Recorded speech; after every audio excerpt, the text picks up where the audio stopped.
everyone, you're watching Maddie's Moments, and let this be your moment too. Today I'm here at Peace Over Violence in downtown LA, here with... I'm Melodie Kruspodin, the Policy and Prevention Manager at Peace Over Violence. Thank you for sharing time with me today. How are you? I'm doing well, thank you. How are you? Good. Tell me about what your organization, Peace Over Violence, does for domestic violence victims.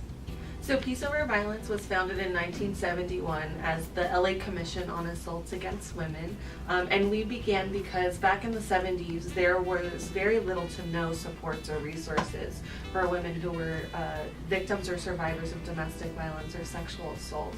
And so we gathered together and started a 24-hour hotline in order to try and support survivors. And from there, the organization grew to what it is today. So we are comprised of 5 divisions here at the agency: emergency services, intervention services, prevention, education, and advocacy services.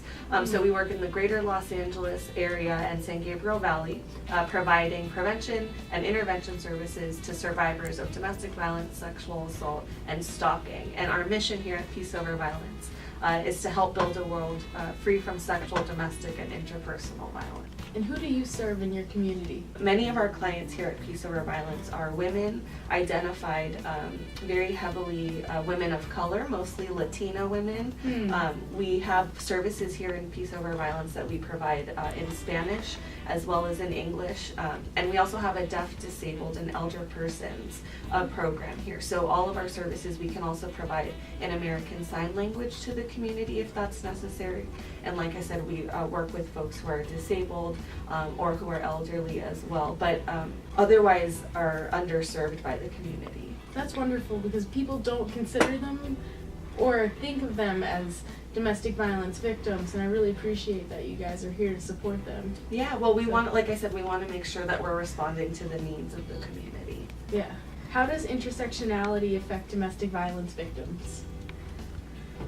We probably use the word intersectionality at least once an hour here at Peace Over Violence when we're talking about these issues. It is a critical component to tackling the issue. I think if intersectionality is not part of the conversation, you are not serving that client or that community as best as you can. So, intersectionality is this concept that none of us live single issue lives, right? And that we are impacted by many different forms of oppression, and we sometimes benefit from different forms of privilege. What policy changes is Peace Over Violence trying to make now?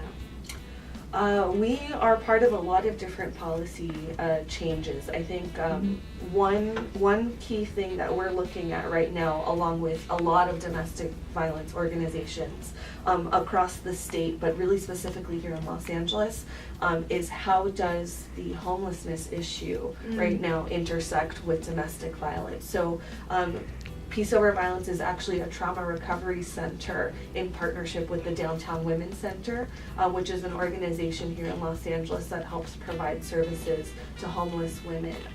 And so, we're looking at policy changes that can be made to make sure that domestic violence victims are remembered and thought about, and that their needs are being met when we're talking about broader adaptations to homelessness services, or thinking about what are going to be the best strategies to combat homelessness. We feel it's really important to remember that domestic violence not be lost from that conversation, because for one, a lot of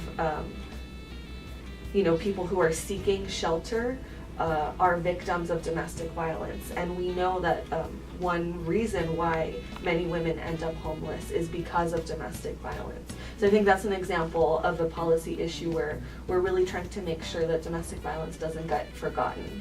And I really hope that policy comes through. Thank you. So do we. Thank you so much for sharing a moment with me today. Yeah, thank you for having me. Happy to talk to you. Thank you.